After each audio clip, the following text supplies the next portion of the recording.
Welcome back students. आज हम बात करेंगे extrinsic factors affecting microbial growth in food के बारे में।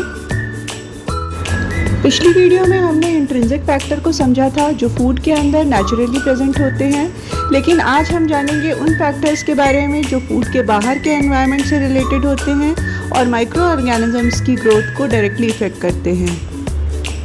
सबसे पहले ये समझते हैं कि एक्सट्रिंसिक फैक्टर्स होते क्या हैं। एक्सट्रिंसिक फैक्टर्स वो एनवायरमेंटल कंडीशन हैं जो फूड के बाहर एग्जिस्ट करती हैं और माइक्रो ऑर्गेनिजम्स की ग्रोथ को इन्फ्लुएंस करती हैं। फूड चाहे कितना भी न्यूट्रिशियस हो, अगर सराउंडिंग एनवायरनमेंट सूटेबल नहीं है तो माइक्रो ऑर्गेनिज्म सर्वाइव नहीं कर पाएंगे। इसी तरह अगर फूड नॉर्मली सेफ है लेकिन उसके सराउंडिंग कंडीशंस फेवरेबल हो जाएं तो माइक्रो ऑर्गेनिजम्स रैपिडली मल्टीप्लाई कर सकते हैं। मेजर एक्सट्रिंसिक फैक्टर्स हैं storage temperature, relative humidity, surrounding atmosphere and storage time. अब एक एक करके हर फैक्टर्स को समझते हैं। सबसे पहला फैक्टर है स्टोरेज टेम्परेचर। टेम्परेचर सबसे इम्पॉर्टेंट एक्सट्रिंसिक फैक्टर माना जाता है। माइक्रो ऑर्गेनिजम्स भी ह्यूमन की तरह एक स्पेसिफिक टेम्परेचर रेंज में ही ग्रो करते हैं और इनकी ग्रोथ टेम्परेचर के हिसाब से हम इन्हें डिफरेंट कैटेगरीज में डिवाइड कर सकते हैं, जैसे कि साइक्रोफाइल्स।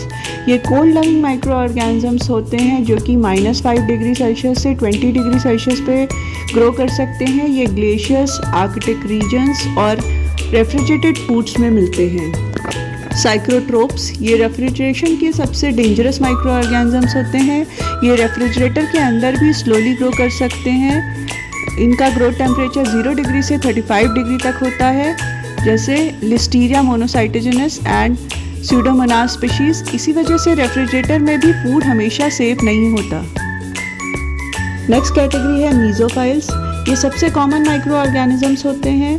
इनका ग्रोथ टेम्परेचर 10 डिग्री से 45 डिग्री सेल्सियस तक लाई करता है और ऑप्टिमम टेम्परेचर 30 to 37 डिग्री होता है। इनके एग्जाम्पल्स हैं इकोलाई, साल्मोनेला, एसोरियस।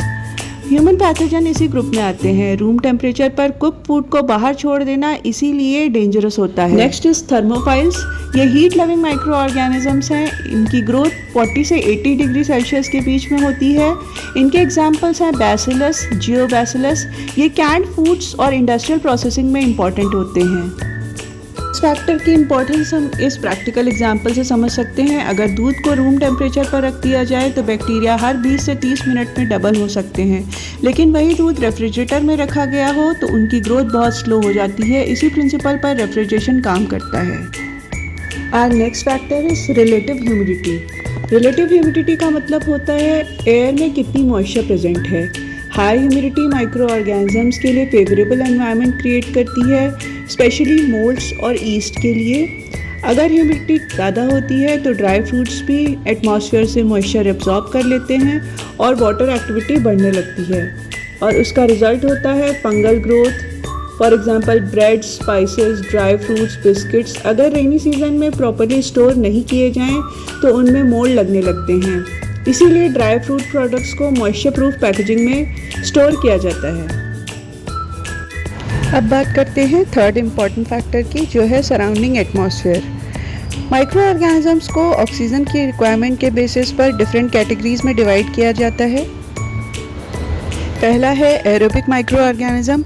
इन्हें ऑक्सीजन चाहिए होती है। फॉर एग्जांपल स्यूडोमोनास, मोल्ड्स ये फूड सरफेस पर ग्रो करते हैं।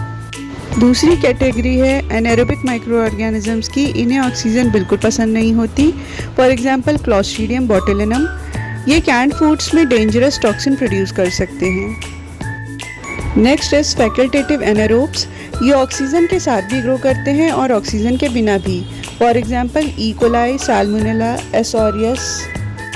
एटमॉस्फेयर में ऑक्सीजन को कम कर देने से फूड माइक्रो ऑर्गेनिजम्स की ग्रोथ कम हो जाती है और इसी पर बेस्ड होती है मॉडिफाइड एटमॉस्फेरिक पैकेजिंग।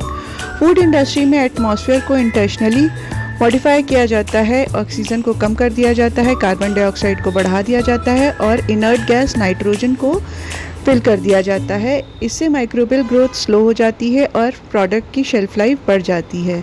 एग्जाम्पल्स के लिए potato chips, fresh vegetables, salads, meat products, bakery items.